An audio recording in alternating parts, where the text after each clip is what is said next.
Latur ZP विषय समिती सभापती निवडणुकीसंदर्भात अपडेट विषय समितीसाठी आता माहितीचा फॉर्म्युला निश्चित झालाय।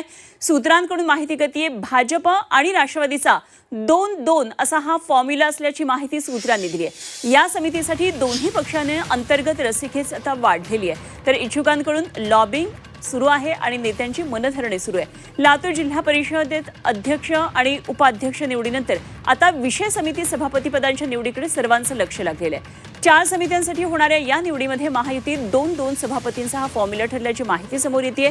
मात्र कोणती समिती कोणाकडे जाणार यावरून भाजप आणि राष्ट्रवादीमध्ये अंतर्गत रस्सीखेच सुरू आहे। विशेषतः बांधकाम खात्यावरून दोन्ही पक्षांमध्ये तणाव वाढल्याची चर्चा आहे। दरम्यान इच्छुक उमेदवारांकडून जोरदार हालचाली सुरू आहेत। नेते आणि आमदारांच्या भेटीगाठी वाढलेल्या आहेत।